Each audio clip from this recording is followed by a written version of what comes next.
just turned 12 here, Tuesday, really early Tuesday morning. Uh, this is episode 15 of Not the Herd with No Joy Taylor. Hello. Uh, that brings us to a conclusion then of the regular season, all 17 weeks in the books. It's been eventful. Um, I mean, with the background we've chosen is Kyler Murray. Uh, Daniel's choice. The reason for this is obviously 5 touchdowns, no interceptions, pair of back-to-back wins against the division leader, and a player versus player win that have propelled him into the postseason. The most Yeah, unlikely I postseason think return. Tyler's been really impressive. Yeah, I think Stoops has too. I was really happy with his last 2 games. One by a combined score of 59-10. One of them's a player. So we got I'm plenty. excited for Sips. Oh, He's same. probably where him and Nick are probably the two I'm most excited for in the playoffs. I'm most excited for Zach because Zach said in week 1 that all player teams would make the playoffs, and he was correct. Now, Yeah, not true. not not even he could have foreseen how it was going to come to pass, but it I don't has think indeed come to pass. the two most shocked people are probably him and the Rams, to be honest. Who I'm sure are absolutely heartbroken with The themselves. Rams were the 4 seed, and Pittsburgh were the 3 seed for the last 10 weeks. The Rams might be the most in team ever to miss the playoffs. Pittsburgh had dropped to the 6th seed, and obviously, then he Like dropped you always out. see these clinching scenarios in NFL. Like, oh, do this, do that, win a fucking game, and you're in. And they just went, nah. I just decided to lose out and So go it's to like an heaven. awful lot of effort there. Yeah, nah, we're not doing it. We don't want to give you that. So before we get into segments, just a couple of housekeeping things. Um, Denver have clinched the 1 seed, and Houston joined them in the bye. And the Giants have clinched Who their are one first. seed? Denver. Ah, And the I Giants already knew. clinched the NFC 1 seed, and the Saints joined them in the bye. We'll wrap towards the end about our postseason preview, and we'll talk about that. But first things first, Daniel wants to take us through the records of teams against the CPU, and there's quite a lot to cover there. Yeah, obviously we've had complaints that the CPU aren't strong enough. I don't think anybody disagrees with that. If you do, please message, because I would love to hear I would love to hear the explanation of. Actually, the CPU are quite good. Um, Last year teams were 70 and 30 against the CPU. A third of those losses were John's bad game and Nick. This year we've improved slightly from 700 or 70 and 30 to 88, 9 and 1. Is that not a massive? It's like 70% win Yeah, rate up it's to a like ridiculous 90% improvement. win rate. Yeah, if there's 10 CPU games, we'll win 9 of them. You're losing about a game a player team right now, which again is it's not even just bad; it's awful. Arizona Especially like lost when you six lose safety games one, this year. you would lose one CPU game per player team. Yeah, Is a fine enough ratio at time. I mean, it's borderline terrible, but it's a fine ratio. But then you look into it and find out that you're saying we're losing one game there were per there were user team. 9 CPU losses this year. 6 of them were Stips. There was only Five three non-Arizona player losses. five of the We 8 had user teams yeah were undefeated against the CPU. yeah, which is and one of them's John, who's the Super Bowl favorite because he just No, didn't he's pick the not. CPU. One of them wasn't John. What that was that no that lost. I Oh think yeah, yeah. John, one of Stoops, them's and Nick are the Denver. ones that dropped to the CPU. It's just when you look at it, yeah, the losses were Nick lost twice, including on the last day when the playoffs were clinched. True. Stoops Yes, lost six Josh games. Jacobs was benched for most of that game. Yeah, Stoops lost 6 games, and John lost when he wasn't really trying. So people who come into the season and took the CPU not lightly and just played their best, Chicago, New York, Dallas, Denver, New Orleans, not a loss between them. I don't think we can count John's loss because John, unlike Chicago, Denver, or Dallas, has this really weird thing he likes to do where he runs 6 yard backwards and does a spin move and Yeah, takes an John eight doesn't give a yard fuck loss. about CPU games. That kills any of those other three teams on their drive. Yeah, John also lost last year 14-33 to Miami. Same thing. the fact that we paid for a cameo because a guy lost a CPU game sums up that it's probably not that common. Like, I mean, It's your boy, eat that pussy, yeah, 445. it's a Brilliant. special occasion when a guy loses, and that's not how it should be. It's the turnaround. This is definitely the easiest year of CFM in history. The Yeah, easiest. I'm looking at last year's player losses for two CPU teams. Adam's been undefeated for the last 2 years. He's an outlier. John has lost one game each year and tied one this year. James Cameron lost three CPU games last year, undefeated this year. James Earls lost two CPU games last year, undefeated. Niall lost four last year, undefeated this year. Zach lost five last year, undefeated this year.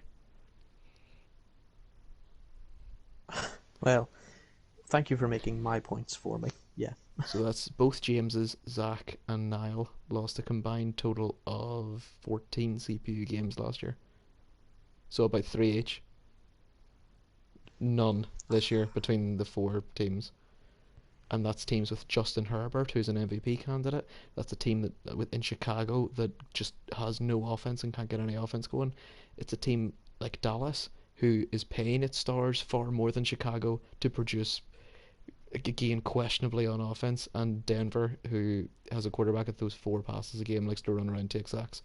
Not one of the four of those teams lost a game to the CPU, or even looked James like losing Cameron, one. by his own admission, has played some games this year really lightly where he's just sort of messed around. Yes, there are teams that you Still should be hasn't able to managed to mess lose a game. around and be undefeated. Yeah, 100%. That, yeah, We destroyed Doug Peterson for doing the exact same thing, yeah. except he lost. You shouldn't be able to do that and finish undefeated.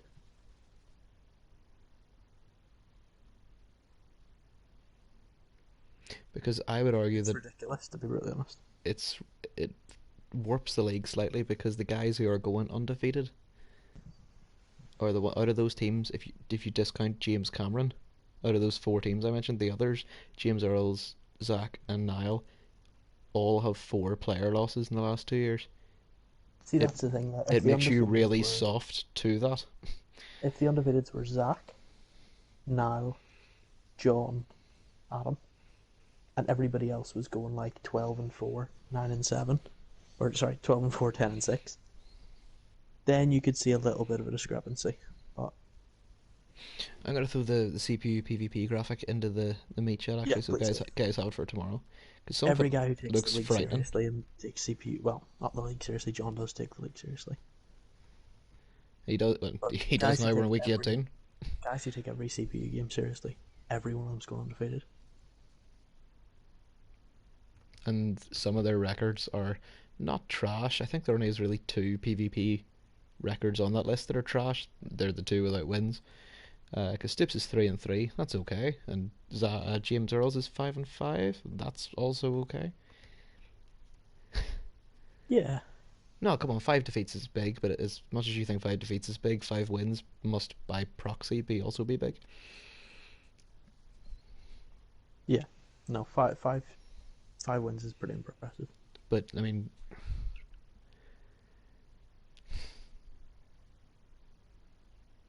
I don't want to point fingers at some teams, but some teams would literally fail to make the playoffs if it was just PvP. Like, at least three would Yeah, really struggle. and again, it's the whole thing of like, But you need to be able to, what do you call it? You need to be I able to don't play want us to PvP go to because, like full PvP divisions, but I want the CPU to be a challenge. oh, I literally said, I think it was the last podcast, the podcast before, I do not want tons of us in the same division because that just ends up hammering the worst team in the division. That doesn't benefit anybody. But I'm really loving that Zach was right and all 8 teams are in the playoffs, because I'm quite kind to some people with my Super Bowl odds predictions to bet on not Sky Bet. But out of those 8 teams, realistically, in my gut, I feel like two, maybe three, have a shot at reaching the bowl, not winning it. John wins it, More than likely, John or Adam. but that's why I don't want to look at the rest of the league and be like, well, John's winning it, so the rest of these are all trash. Yeah, Unless you're playing a CPU team in wildcard, I like I don't really. I'll get to it whenever we get to the postseason prediction later, but quite honestly, looking at those 8 teams, Houston are solid, like outrageously good at times, and yeah, I quite like the upside of the Saints and the Giants. The other 5 teams are sort of in some way or other there by proxy. yeah. I'm not convinced Nick beats his CPU opponent, and Stoops has a PvP opponent, but I'm not convinced Stoops would beat a CPU opponent either in the postseason. Stoops is almost grateful that he has a PvP opponent. Again, delighted for Stoops and Nick getting to the playoffs, and So again, it was a massive achievement for them both after Stoops having a really bad middle of this year and Nick having a really bad last year. that's my counter argument. I really wanted everybody in the playoffs, but now that we've got here, I'm looking at it going, God, this is the easiest year ever, and it's also the easiest year to make the playoffs. And we've had I mean, the Raiders. It's been whispered about the league. Nick's got to be one of the favorites for Coach of the Year. He's trebled his wins. He's flipped a 3-13 team, but he sort of limped into the playoffs. And if he limped into the playoffs, Stoops did worse, whatever the worst one to that is. You can Fell talk about him. backwards You could talk about Stoops when winning going two back in a. into the playoffs. Stoops won 2 in a row. He's got one of the hottest win streaks in CFM. That's not a fact. That is not true. I mean, put it this way: the Cardinals and the Giants have both won their last two and lost one before that. They are not in the same run of form, No, like I don't think to Zach's put that looking at. mildly. I don't think the Giants are creeping in. Like I mean, Yeah, 15-1 with a loss to John. Like criticizing Zach's a bit like criticizing Mahomes. Like you beat everybody else. The only one you haven't beat is the one. yeah, and that's what I'm saying. If Zach was to beat, say Stoops in divisional round and then beat Adam in the title game and lose to John, nobody in this league then turns around and goes, "Haha, Zach choked in the bowl." If you get to the bowl, it's a big deal. Obviously, when you look at previous bowls, it is good if you actually do something and you get there. But not beating John is not a bad thing. Beating John's really tough. He has a winning record against the vast majority of players he's played. He's a favourite for a Yeah. reason to win this bowl. Yes, it's not like we've looked at John and thought, "I fuck, he's a favorite." Like there's reason to it. It's the same reason when we made him number one in the power rankings, and everybody was like, "Oh, disrespect to the Giants," and then John went out and slapped the Giants. And I'm like, but it's like week 13 now. He's going to win the bowl. That's why he's the one seed. John's a little different player. Mm. But that's the difference between other teams that have faced John.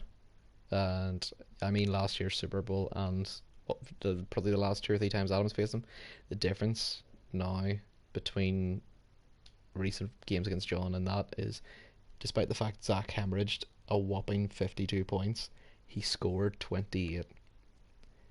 I Yeah, don't remember the last time anybody scored 28 on John. His offense is for real, and it needs to be defense. Defense does not win championships in CFM. Spoiler alert, it just doesn't. If it did, the Cardinals and the Raiders and the Cowboys would not be in the postseason. They just yeah. wouldn't.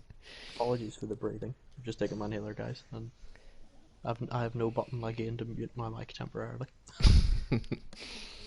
But Okay, you got anything else to add about the CPU records? no, just that I think it should be universally agreed that the sliders change next year. I don't think anybody felt challenged really this year by the CPU. Yeah, I mean, the majority of coaches have just gone. See, I think that Most destroys the most the people are smashing out double digit season win seasons on the it's regular. destroying the competition credit of the league because Niall, Zach, and James Cameron all finished with better records than James Earls. Yeah, James Earls had to play what do you call it? James Earls had to play more player games than the rest of them. yeah, James Earls was 11-0 against the CPU. James Cameron and Zach were 12-0 against the CPU, and Niall was 13-0 against the CPU. I get strength of schedule, but you're basically giving Niall 13 buys, and Zach and James Cameron, who are both the one seeds, 12 buys. And because James Earls only got 11 bye weeks, that's why he's in the wild card. yeah. Pretty much. Yeah, if James had a more CPU schedule. Now, Zach will and quite arguably should retort that they both played in the same division. The biggest difference is that Zach beat James Earls head to head. Yeah, But there's not. I mean, 2 years ago, James Earls beat Zach twice head to head. The difference between their records is there's 3 wins between them. So my yeah, point is, if James Earls does beat Zach twice, because Zach has the extra PvP game, the records are like neck and neck when they shouldn't be because James has beaten him twice. I don't think there's as much between the 15-1 Giants and the 12-4 Cowboys as we think. The Giants solely deserve to win the NFC East this year, but now that we're in January, divisions, CPU games, none of that shit's about to matter. It's the postseason. I pretty have much. Yeah. I have a The, shit ton of the amount of 3 word games to fly through, so I'm going to the amount fly of through those now. records, the amount of records and win streaks and stuff that change as soon as you hit the postseason is incredible. Yes, because Stoops is basically already eliminated because he's limped into the postseason. If he beats James Earls by a field goal because of lag, suddenly he's playing at MetLife against the one seed for a chance to go to the title game. Yeah, Records do not mean a damn now. no, So 3 word games. 3 very, very, very quick ones from 2 weeks ago. Niall beat the Lions 36-0. 3 word game, another Shania Twain, because that just don't impress me much for the aforementioned reasons. Stoops lost 3-13 at Seattle. 3 word game, dear oh dear. Like, I was ready to cash out there. And the Oakland Raiders beat San Francisco 28-21. Happy New Year. He guaranteed that he was going to have a winning record. So last week's 3 word games for the whole league. Saints beat Carolina 31-7. 3 word game, cut and dry. Yeah. Could also went with Bish Bash Bosh, which is a CFM CPU game that had happened. The Bears beat the Patriots 17-9. 3 word game for this. 3 scores each. Patriots kicked 3 field goals. Niall had 2 touchdowns and a field goal, but both had 3 scoring drives. It was very similar to the 10-3 victory a couple of weeks ago against Green Bay, where CPU just can't get it done at the goal line, and Niall marginally gets it done more at the goal line than a CPU team. But like I said, yeah, all these lifelines are about to run out. The Broncos beat KC 30-7. 3 word game, lied to John. those are very much regular season lifelines. Yeah. Even CPU playoff teams won't let you away with that. Then I've got Stoops against Oakland 135-10. 3 word game, a quick Hicks. Jordan Hicks coming back completely changed the game and the Cardinal He did season. have a great game. Yeah. A very athletic pick as well. James Earls lost, I gotta say, rather valiantly to the Texans 34-21. Yeah, he did. He My played very well. 3 word game, poor router running. I think it was his. That was good, right? That was his Yeah, internet. His internet really killed his ceiling because that game was close going into the fourth. Giants beat the Jags 35-17. 3 word game, full steam ahead. Brackets Barcelona. Giants are ready to go. Raiders lost to the Cardinals 35-10. 3 word game. Oh, he's hurt. Um, road jogging. yeah, this was like a UFC fight in the sense that it was over in the first 6 seconds, and I felt like I'd been robbed of my 1995. Um, this was set up for Nick to get his first PvP win in a really non-meaningful game that could have ended Stoops' season. Obviously huge. Oh, we talked about this as the biggest PvP game ever. but not for Nick. It wasn't. Nick could lose out and still go to the postseason, which he ended up doing. But it was a free hit at Stoops, and he didn't come up with anything. And it got worse the week after. Houston beat Dallas 34-21. Three-word game. Rise of the Imperfects. Um, I think Niche reference. What? John was very imperfect. Watson got hit a lot, missed a load of passes, gave up chunks on defense because who'd have thought that if John plays his free safety as a nose tackle, you could attack the middle of an empty cover three. Uh, Mental. but again, even when Zach put 28 points in him, I've never felt like John's in any trouble whatsoever. Game was always relatively in hand from his point of view, but like I say, James gave it a good go. And in this week's three-word games, Saints beat the Bucks 28-0. Another shutout. Three-word game, they're postseason ready. Jordan Love threw, I think, one touchdown, and he was almost. Obviously, we should know who the quarterback is in Team of the Week this week, but until I seen that game, Jordan Love was going into Team of the Week with one touchdown. He's ready to play the postseason. Bears beat the Packers 27-14 before the three-word game. You beat them 10-3 a couple of weeks ago. This was so much better from you. My three-word game was no more buys, and that's what Daniel was saying in the other one. There's no more lifelines of getting down to the three and oh they did a run on third and two and didn't get it. Now they're gonna kick.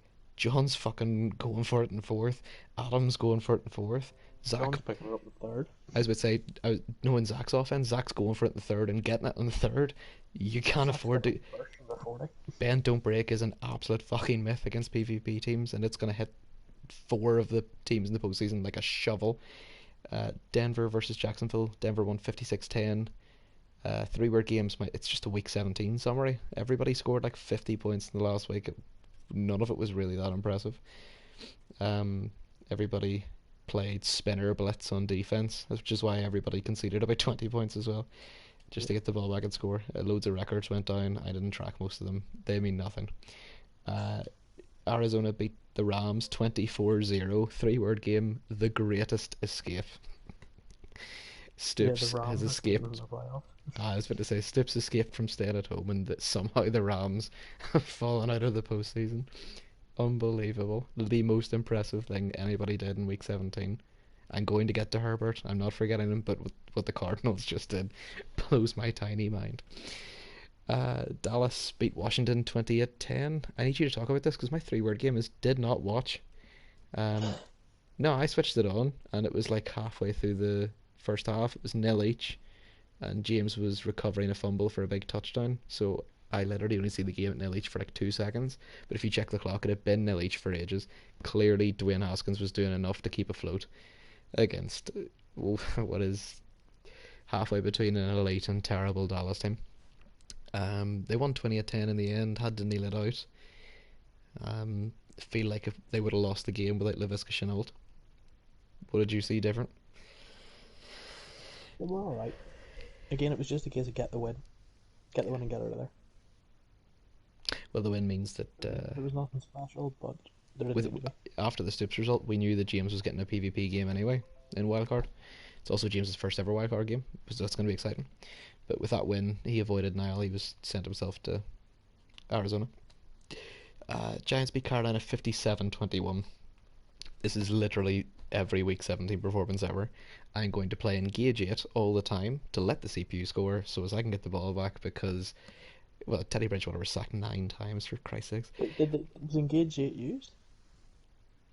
Yeah, Engage 8 was used quite a ton in the second half and battered the shite out of Bridgewater, who decided the best way to counter Engage 8 is a 5-step drop. Justin Herbert threw 8 passing touchdowns. Um, I don't want to. I want to do a wee shout out to Adam because I know he'll be listening tomorrow. Um, surely, Niall would rather have kept Justin Herbert.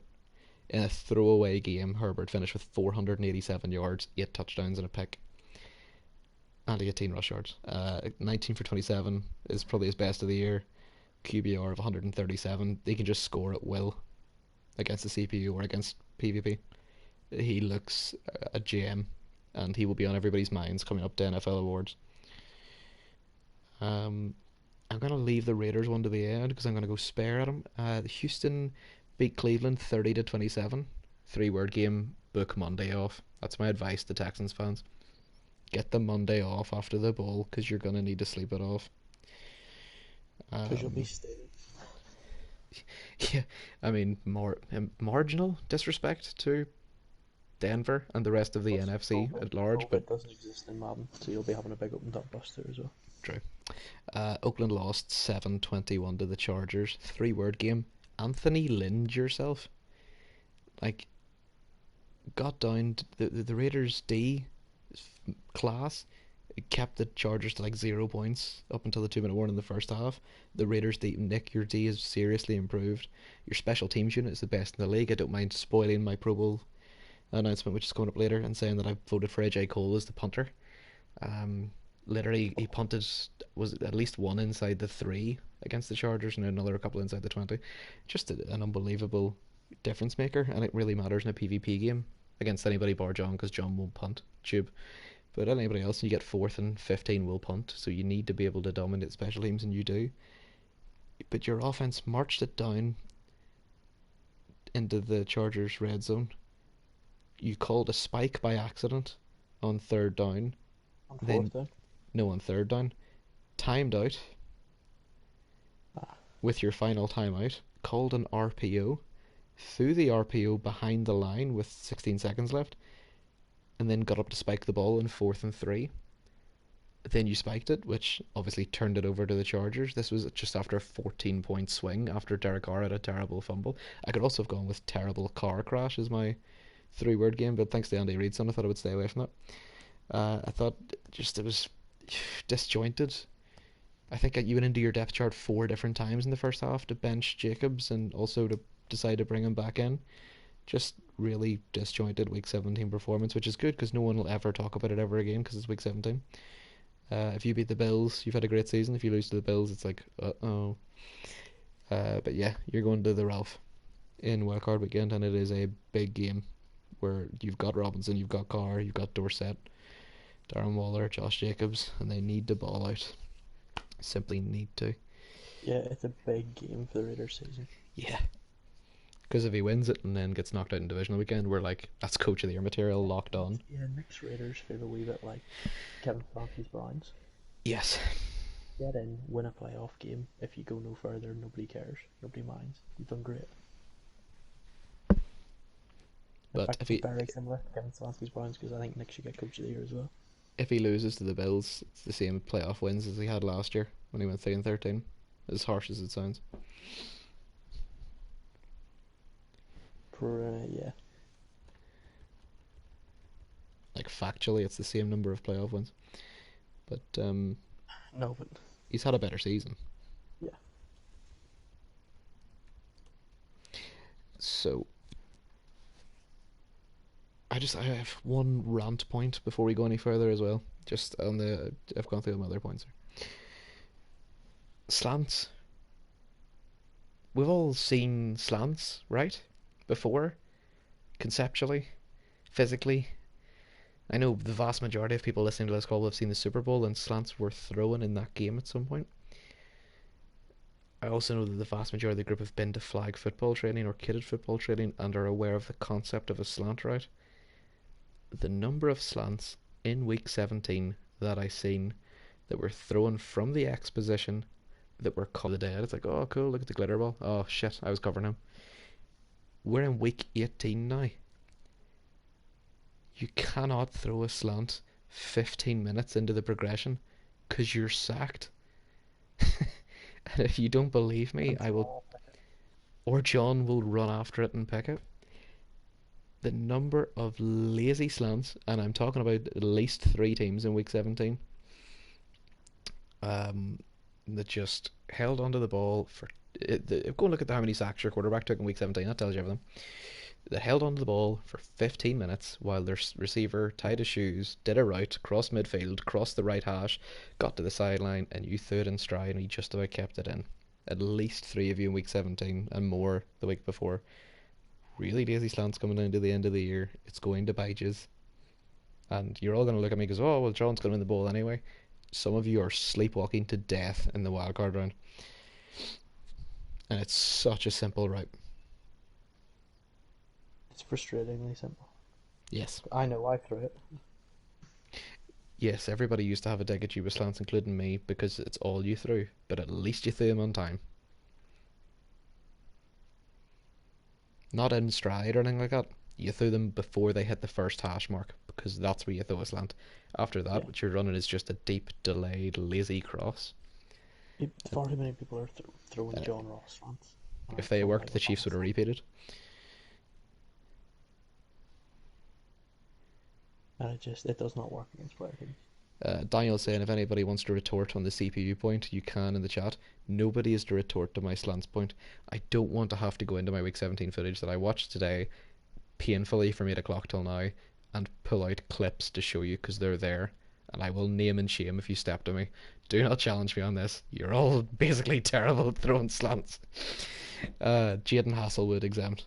And the Texans pair. Everybody else cannot retort to this. Um, I got two team of the weeks today. Okay. Really 1 2/3 because last week's team of the week I didn't put a receiver or a DB in. Literally couldn't find a second receiver or a DB. So last week I went with Justin Fields, the Jags QB. Okay. Saquon Barkley at RB1, Matt Breida at RB2, DeAndre Hopkins at wide receiver, Mark Andrews at tight end, Alvin Kamara in the flex, DeMarcus Lawrence at D-line, and Luke Kuechly at linebacker. And more recently, very CPU heavy this week, I went with Justin Herbert at QB, Nick Chubb at RB1, Brian Robinson Jr., who is a rookie from Alabama, who joined the Panthers at RB2, Will Fuller at Fair, wide receiver 1, fair play to CPU players, by the way, making team like. Will Fuller at wide receiver 1, Jaden Hasselwood at wide receiver 2, Mark Andrews is the tight end for the second week in a row, Devontae Adams in the flex, Aaron Donald at D-line, David Nwosu at the linebacker position. If you don't know who that is, ask Nick or Derek Carr. And at DB, Trayvon Mullen of the Bears, who was literally, for all the points they scored, was the difference. He scored 7 of them. For all the points he scored was the difference He get a between the pick first. six, didn't He was the difference between the Packers' first game and the Packers' second game for me. Very important player. It's also like the first time a slot corner, I think, has been in team of the week. He's a really good player. Do you want to talk postseason preview? I will lead into postseason preview actually with my hierarchy. So we all know the way that we've been doing the hierarchy is the top 10 teams every week. Yeah. I am electing to change that for week 17. And the reason I'm changing it is I'm going to do the top 12 because there are 12 of you active. And then after wildcard weekend, it'll be a top 8. And I'll rank the last 8 remaining teams, if that makes sense. Yeah. Which means there are 2 teams that are not ranked this week outside, they're outside the top 10 spots. The Bills. The Bills are literally bottom. They are the only team active that does not have a winning record. That's right, guys. Stoops managed to get a winning record somehow. And the Steelers as well. Most of the bottom 5 are AFC teams. The NFC is naturally, with all the player teams, quite strong. So in 10th position, I've gone with the Oakland Raiders. In 9th, the Baltimore Ravens. 8th is the Arizona Cardinals. 7th is the Dallas Cowboys. They do meet in wildcard weekend, so that tells you, I think, what's going in there. 6th is the Tampa Bay Buccaneers. 5th is the Bears. Again, the Bears and Bucks meet on wildcard weekend, so that tells you, I think, what's going in that. 4th, Denver Broncos. 3rd, the New York Giants. 2nd, the New Orleans Saints. And 1st, the Houston Texans. So there's been a couple of changes down to the bottom, but the biggest one is that the Giants are into 3rd spot and the Saints are in 2nd.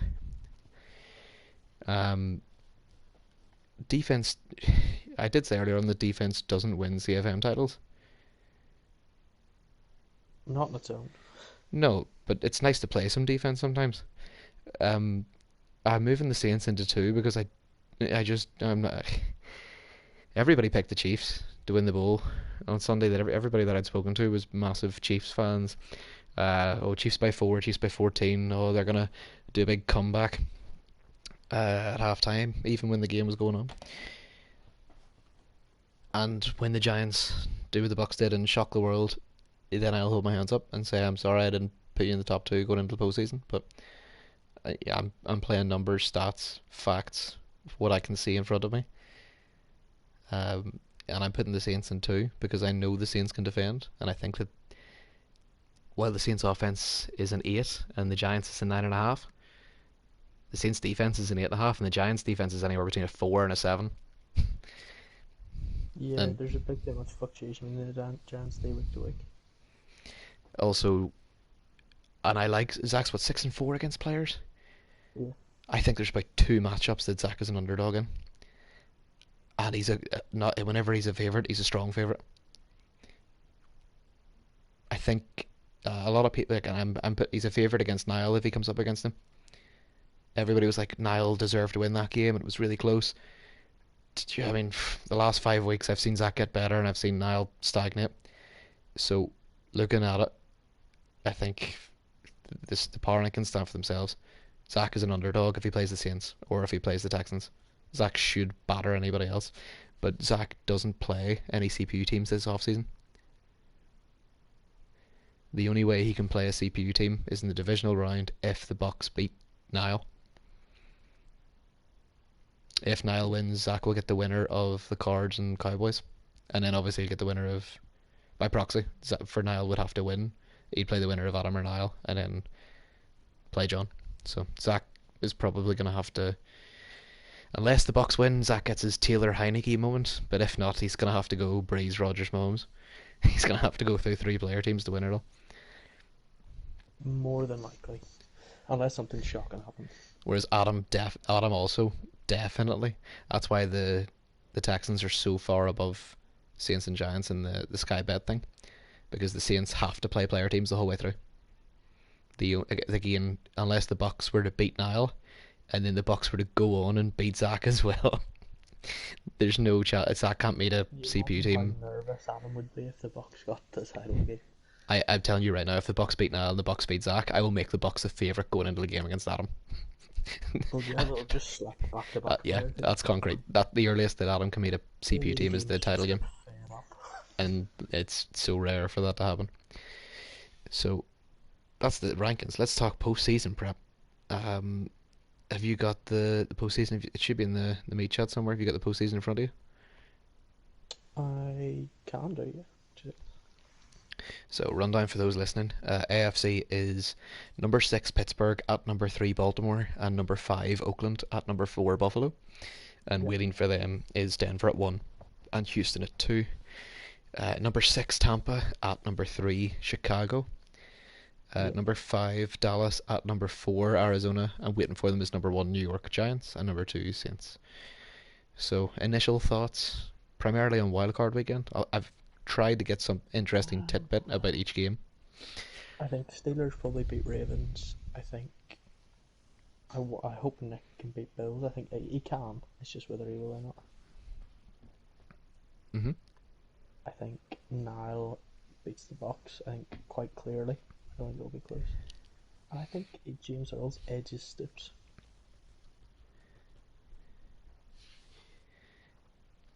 Okay. Just though. It's nice that we've got a stake in 3 of the like we won't get to watch Pittsburgh Baltimore, but we get to watch the other 3. We've got stake in the other 3 games, and we do get a player versus player game. This is where I'm hoping the CPU stands up and is counted. Not that I want CPU teams to start knocking out player teams, but I can't watch. Bit of fucking performance in, yeah. Yeah, I can't watch a 63-10. I can't. Not even that. I'm sick of watching Broncos games. I don't want a 31-10 where the CPU are never in it. Okay, it's maybe 14-10 at the end of the first, and then it's just player scores the rest of the game. That's what I don't want.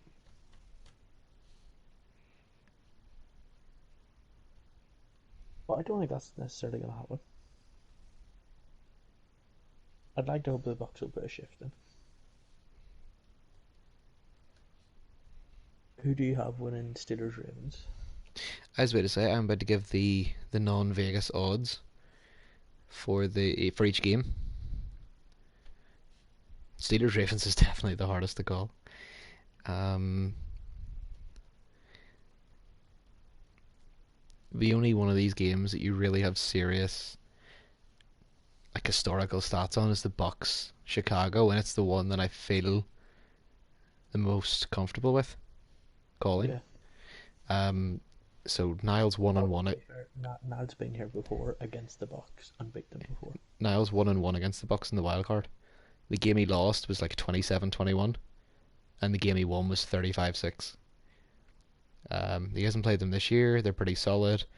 They won't let him away with what the other CPU teams have been letting him away with, and that's sleepwalking into the second half of a game. I'll do the Bears game first. I have the Bears as home 6.5 point favorites.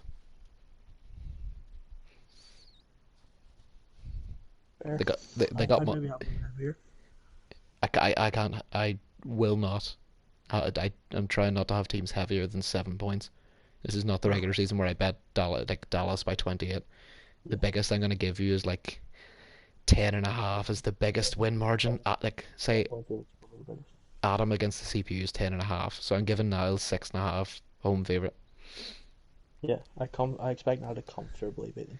So 7 points is comfortable in terms of a playoff bet. Play you know yourself.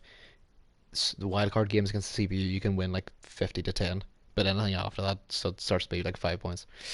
Um, I'm picking two home victories and two road victories.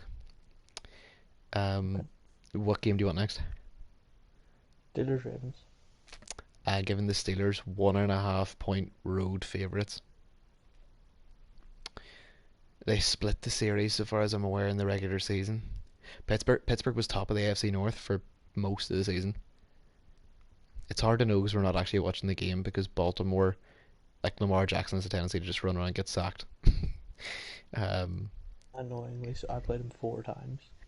yeah, you also played Pittsburgh, who beat you one of the four times. I like Pittsburgh by 1.5 points. Hardly at all, but I like them. Yeah. Which means there's one more home team and one more road team that I'm backing. Which one do you want first? Nick. Nick Bills. Buffalo are 2 point home favourites. Okay. That's Oh, that's that's fair. oh, sorry, it's 2.5. It should be 2.5 points. That's Uh, not harsh.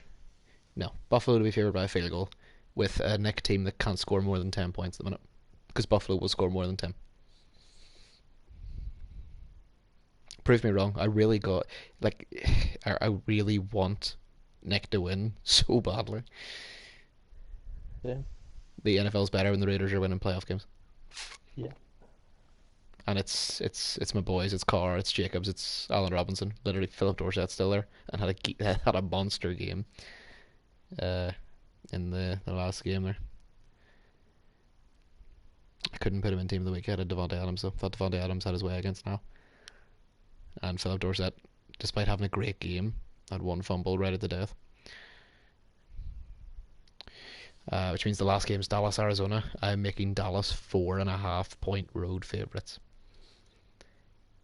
Yes, you're gonna tell me all this voodoo about how Stoops has got a really good PvP record and he beat Adam and But he won the last two, so yeah, he's won two. stats He's won not two in a harsh. row. There's like a 25% chance he turns up and pure shites the bed everywhere. um, but I have James as like a 4.5 point road favorite. So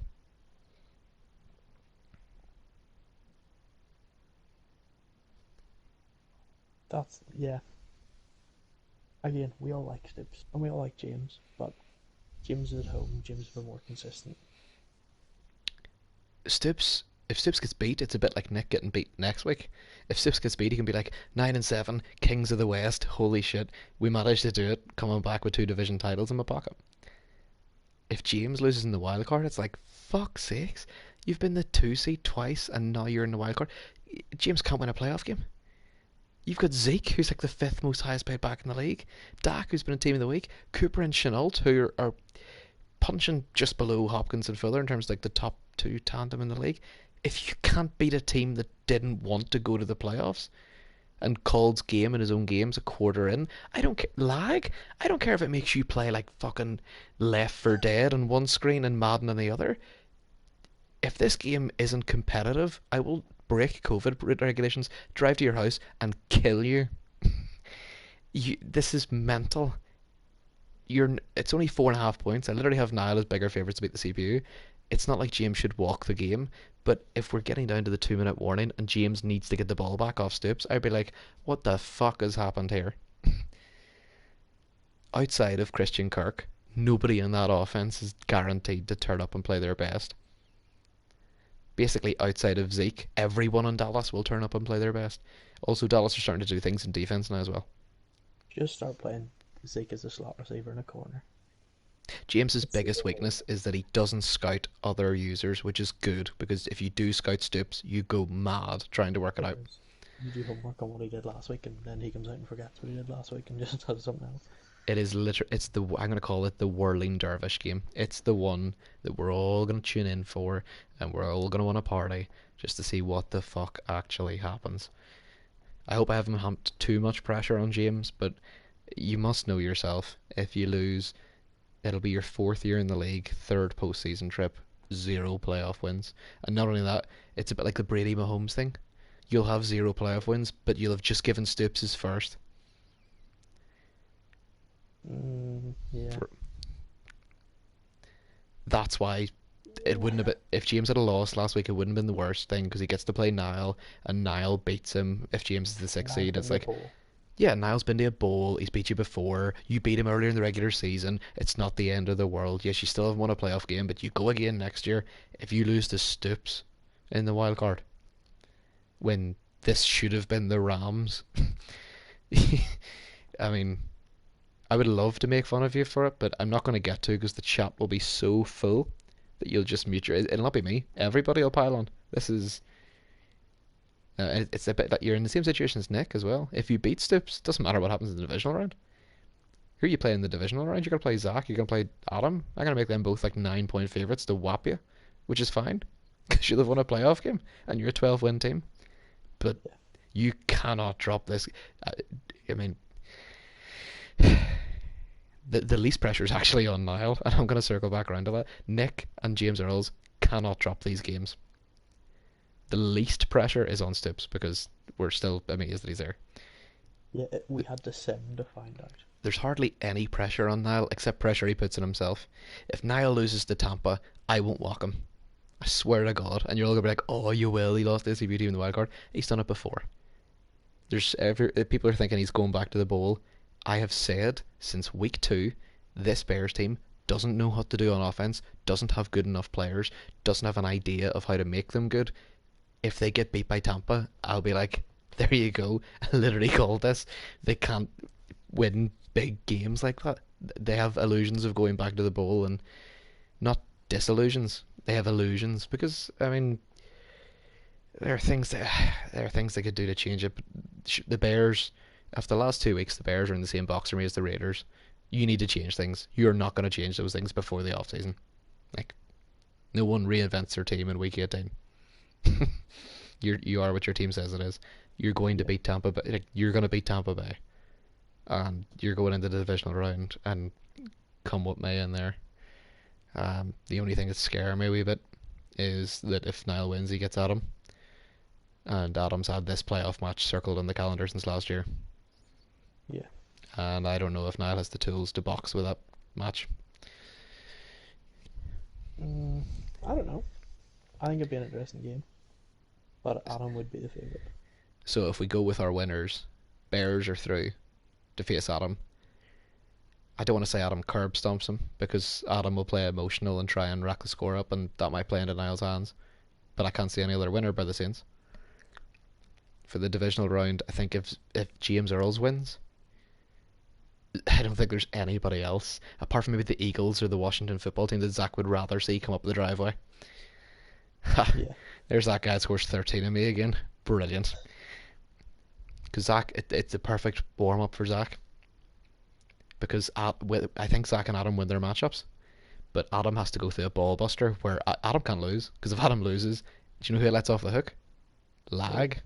Ah, It lets Lag off the hook and cements Niall as a top playoff performer, and Adam cannot live with that.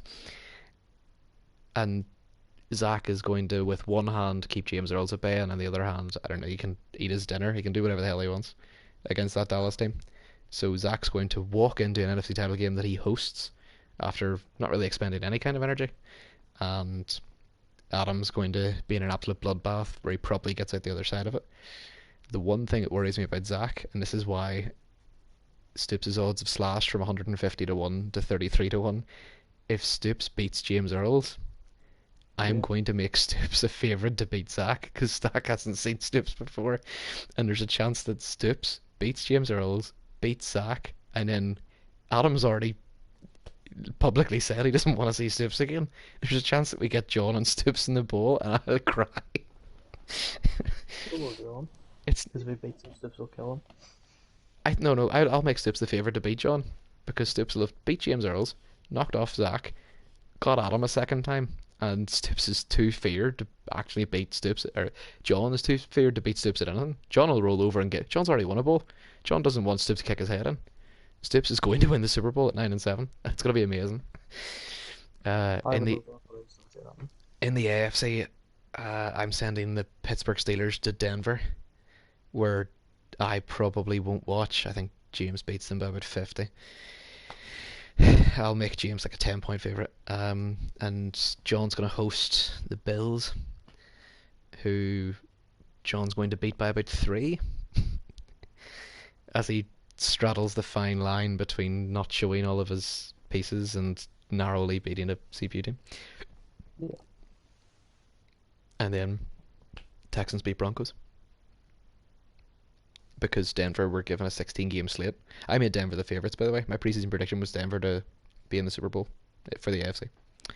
And I gave them a 16 game slate to prove me wrong, and they did really quickly. It's going to be Houston. More than likely, yeah. Yeah. There's, yeah, I mean, it's pretty cut and dry. At the minute, the last 4 in the AFC title game and the NFC title game are going to be the 4 teams that have byes. Yeah. And it never works out that way. Except looking at it this year, I have reason to believe that it will. I hope so. Looking at the wildcard teams, there's what, 8 wildcard teams? The only one of those 8 wildcard teams that feels like they can dance in the divisional round is the Bears. Yeah. And I don't think they can, which tells you exactly what I think of the 8 wildcard teams. Mm, yeah. And it's not just the case of the Bears were in the Super Bowl last year. The Bears, their offense is dick, but their defense is good enough to frustrate player teams. It's not. I mean, he's 0-8. He's what is he 0-5 in 2 years? It's not good enough to win a player game, but he'll frustrate whoever the hell he gets. But his elite defense sets him apart from all the other teams who are all shite on offense and also shite on defense. Yeah.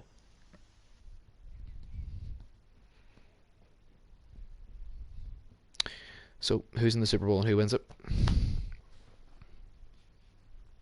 Saints, Texans. Saints what? I would love that. I would absolutely love that. Texans Saints. Texans win it.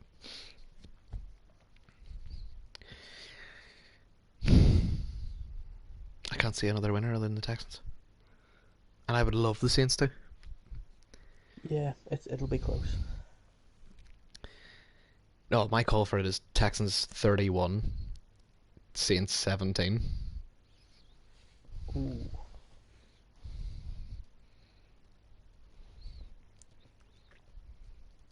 For the same Mm, reason that it has affected other scores, I think Adam is going to be a little bit off the pace because he hasn't played top quality player teams.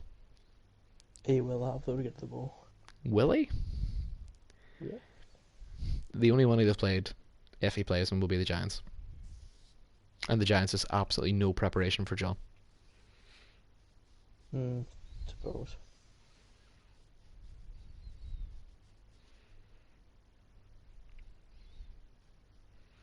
Give me your prediction then. Saints over Texans by how much? 3. Oh no, I'm saying 31-17. You gotta give me a score. 20, 24, 21.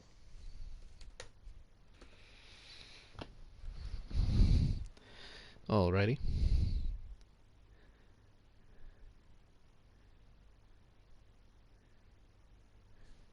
So, only got one last thing to go to,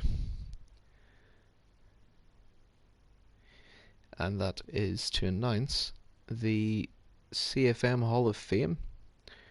Um, we'd probably do this during the pre-season of next year rather than the off-season, because there's a lot to get through in the off-season. Trades, free agency, the draft. We want to let you focus on that. But we're going from next year on. We're going to be doing the Hall of Fame. The first year's Hall of Fame is going to be CFM years 1, 2, and 3. It's 2016, 2017, 2018. So the eligible period there, it's My Patriots, Adam Saints, Matt's Jags, Niles Texans, and Mike's Cards.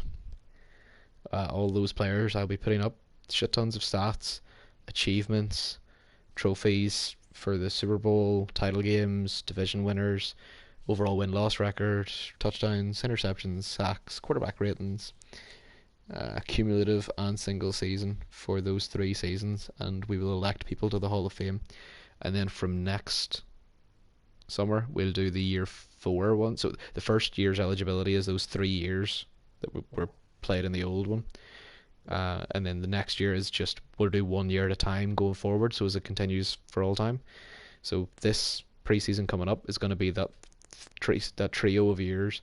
The following one, so after next season, will be My Patriots, Daniel's Bengals, just the first year. John's Falcons, James Earl's Cowboys, Niles Texans. That group of 5. So the likes of Andy Dalton, John Ross, Devontae Freeman might get in there as well. Big Andy. Yeah, we'll be nominating people to the Hall of Fame. I'm yet to decide whether or not you can nominate multiple people in from different eras, in the sense that maybe Andy Dalton gets in there and then he gets in again 2 years after that for whenever the Bengals came back, or Allen Robinson gets in this summer as a Jacksonville Jaguar who won a bowl, and then maybe we put him in as a Raider or a Bear further down the line as well. Eligibility. I want this to be an active discussion tomorrow in the group. What do you guys want from Hall of Fame? Eligibility is decided in the sense that the first 3 years are coming up, and then we'll do year 4, year 5, year 6, and it's just however long. It'll have been like what 4 or 5 years anyway from when that year happened, because we're going in. Yes, we'll be going into year 9 because this is the 8th Super Bowl this year. So just after Super Bowl 9, we'll elect people from year 4. So there will be the 5 years eligibility thing there in place.